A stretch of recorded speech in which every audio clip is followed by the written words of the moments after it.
Cashless Society here again today. Checking back with you on some trade updates, actually. Because I finally got out of that RIN trade that I was hanging on to. Like I said, I was upside down to begin with, but it just came back. So, yep. Started at about 17, 18 cents with RIN. It's up to 38. I think it got as high as like 45 cents or something today. I just decided to get out of there, take my ETH back. So I got all 16 Ethereum back, and I made 3,000 RIN off that move. So put me at about 1,200 in profits. And honestly, this is the first time I've been doing like documented trade updates. So I think this is not only good for my viewers, but myself as well, because I'm making sure to stay in every single trade until it's profitable.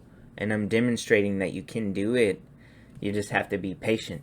Each and every one of these was upside down for a while. RIN, I probably was at like a 50% loss against Ethereum for a while. But I don't care. I don't panic. And the reason I don't panic is because I hold all of the stuff that I actually care about, which is mostly XRP. I hold such a solid position in XRP that I don't touch, that I don't care about it from a trading aspect if I'm taking extra out. So, that being said, my main point is if you're going to be good at trading, you need to have your buy and hold set aside. That is basically your mental safety blanket. That no matter what happens in this trade, if it goes to zero, I still have all that XRP, or I still have all that Bitcoin, or all that Ethereum that I'm going to fall back on. So I don't care. You have to get the mental side out of it, or you'll never be a good trader. And I'm only speaking from experience because once I started seeing all these fluctuations in price and everything like that, started learning about how markets work, I realized that there was money to be made there. But this is not a craft that everyone can perfect. You have to really focus. You have to learn the hard way. I think that's the best. Like, you have to literally throw money into a fire and lose it all, and then find a way to get it back and learn from your experiences. And that's basically what I've done, And now, I'm not trying to brag at all, but now, at this point, these are just numbers on a screen to me. Like, I have my stuff that I actually care about that's sitting away that I'm not going to touch. And what I trade with is whatever, it could just disappear and I would be like, oh man, that sucks. But that's what you have to get to. You have to get to that point where it doesn't matter to you so you can hang in the trade long enough. Okay, sorry for that extended rant, but I just wanted to get it out because these are, thoughts that I feel like everyone should know, are, facts that people should know about trading. It has to be not emotional. So, anyway, just reviewing this, and like I said, the first time I've ever done this kind of stuff too. So I've been trading around with the XRP, Ethereum, stuff like that the past couple months, and actually documenting it and hanging in the trades until they're profitable. And I've made each and every one of these trades profitable so far. I'm still hanging on to co-vesting down here because it's not profitable yet, but it will be. Huge momentum going on with that project now. I can already see it's going to gain more than Ethereum over the next 2 months. I'm already noticing now an acceptable point for myself is about $1,000 profit. I just take it and put the Ethereum back, or XRP, or whatever it is I used as the trading vehicle per se. $1,000 is plenty enough for me, because what I do is I take that profit and I leave it in each and every project. So now I got a good sized bag right there, 1,100 Tomo. Not gonna touch it. That's already up to about 1,400 right now. I have this trade sitting as 700 profit. My Tomo position's already at 1,400, and I'm just gonna let that thing ride all the way to the end of the bull market. Same with all of these. RIN, I got 3,000 of those, which is about $1,200 in profit. I'm gonna let that thing ride until it blows up. Same with Ocean. I made 8,000. Actually, no, not with Ocean. So I made 8,000 profit off of Ocean, which was about $1,000 at the time off the trade. That Ocean continued to blow up, so I ended up making about 3,400 in profits off of that move before I took a lot of the money. I actually moved it over to Elastos because I think Elastos is another thing that's about to hit. I didn't document that here because all of these trades here are going to be if I took a big chunk of XRP or Ethereum to make the trade happen.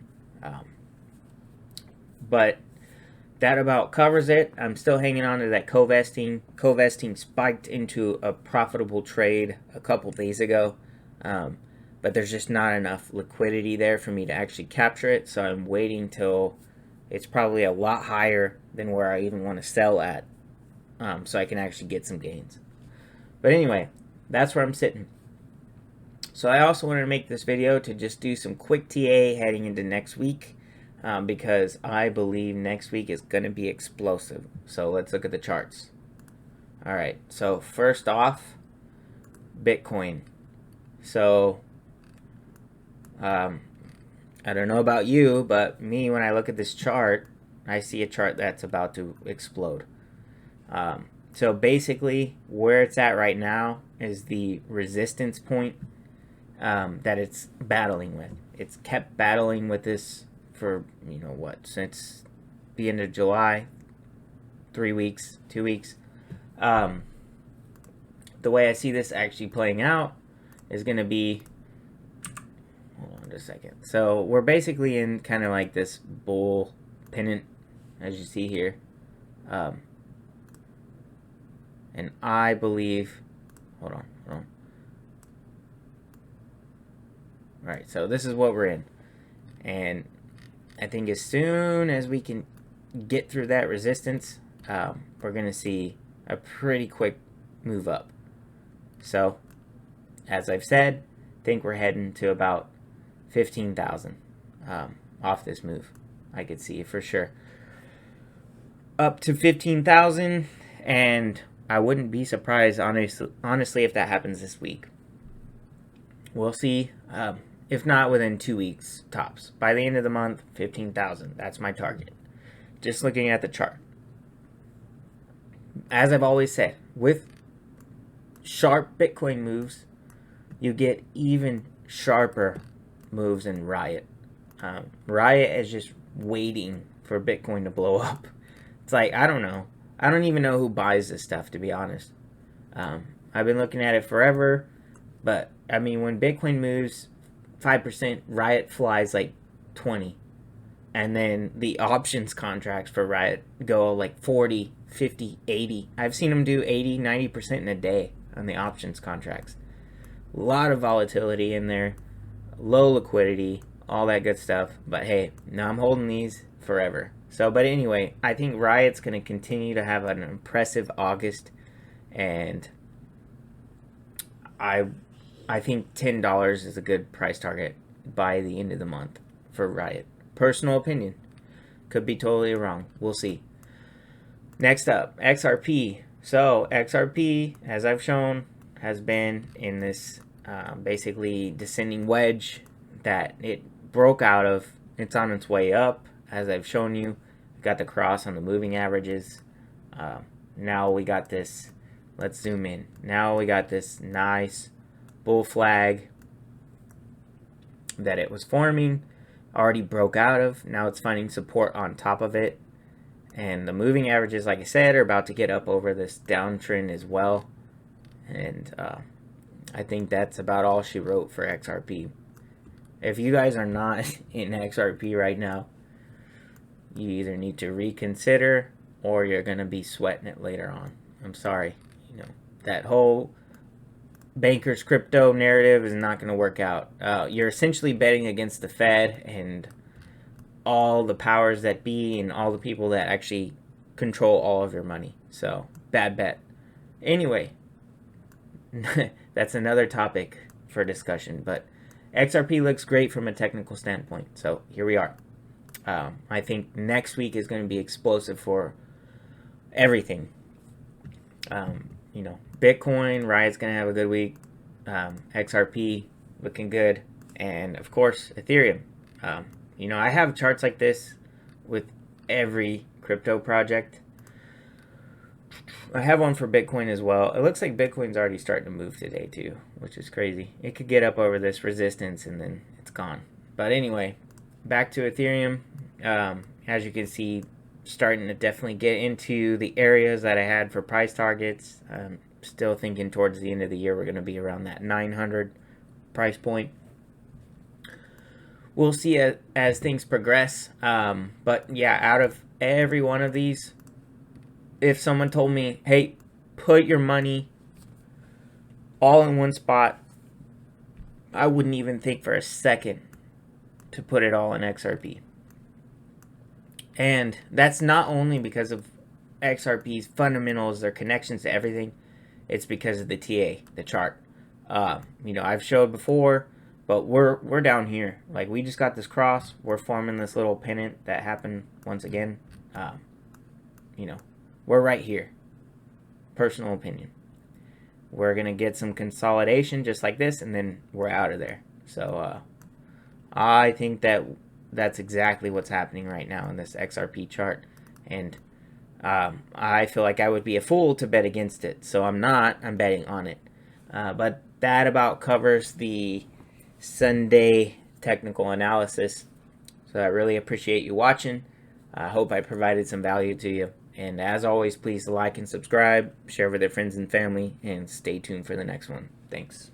I gotta get out of here, man. I just wanna leave with, if you ain't got it by now, you just ain't getting it. Yeah. What is a cashless society? What does it actually mean in a literal or high-level sense? Money will become like these, relics of a different age, and will only be found in places like this.